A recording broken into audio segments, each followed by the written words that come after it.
Niger State Governor Bago has declared a state of war against persistent bandit attacks, announcing his administration will not negotiate with criminals or pay ransom, as he believes paying ransom turns kidnapping into a business venture. Instead, he has called on residents to take up arms and defend themselves and their property. The announcement was made by the governor's special advisor on print media, Aisha Wakaso, following the governor's condolence visit to the recently attacked local government areas of the state, eliciting reactions. And I'll take some posts on X. This person wrote, Governor Bago, this statement is an admission of failure, not leadership.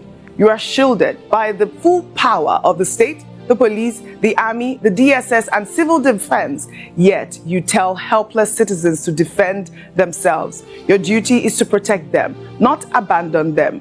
If the government can't guarantee the safety of its people, then it has forfeited its moral right to lead. Do the honorable thing, fix the system, or step aside for someone who will.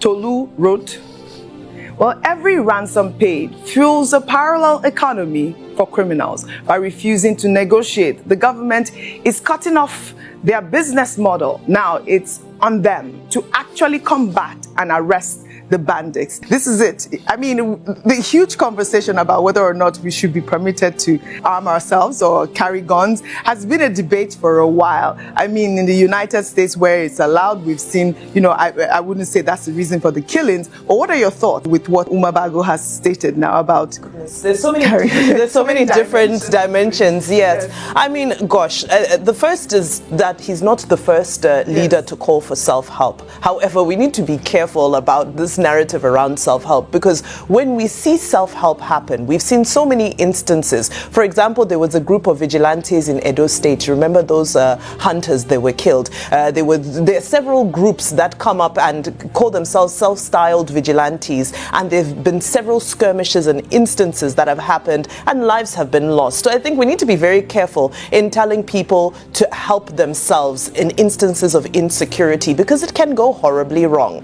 Having said that, we do know that collecting payment of ransom is illegal in Nigeria. But if we are saying it is illegal, then what is the support we are giving to our citizens to ensure that if these instances happen, that citizens are retrieved alive and in a good state? So first of all, if the kidnapping is said to be happening, then what are we doing to be able to recover and protect our people? But beyond that, the kidnapping should not even be happening. So how are the states being secured? We've said it several times that the governors are not helpless. Fine, they don't have the federal might to be able to discharge officers to the various areas, but what they do have, and I know we often take it lightly, but we can't underplay the role of non-kinetic strategies. For example, we just saw the story you took of Daniel Bola engaging in conversation, deepening engagement and conversation with various stakeholders in the state. I think a lot of that needs to happen, because beyond the narrative of terrorism, banditry, we know that there's a lot of communal clashes and communal conflicts that's happening as well.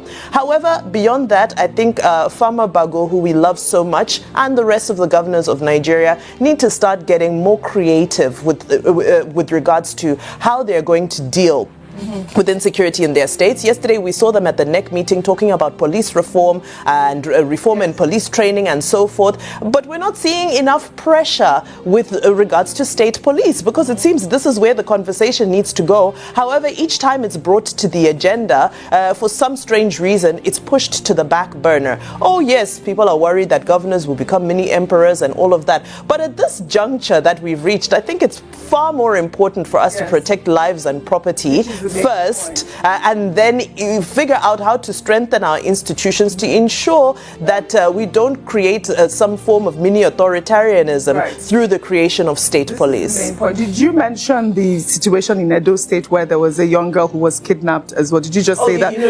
I mentioned that group of self-proclaimed vigilantes who had killed the hunters at the beginning of the year. I believe that Bago has said that he's going to, initiate about, I believe, 10,000, security personnel well, and that's a measure that he wants to take. But speaking about insecurity, it's just becoming, and I wanted to mention the Edo State situation, because there's a video of the mother who is still pleading for the release of her daughter, and I just wanted to highlight that I am following up on that story, and I believe that the security forces are also doing their best to try to get her out of the really sad situation in Edo State. Real quickly, I disagree with Farmer Bago. Yes. What he said about arms, like taking up what arms. he says is in contravention of the Constitution. Yes. Section 14, subsection 2 says the state must provide security for those that have donated their sovereign to the states. It is the state's responsibility.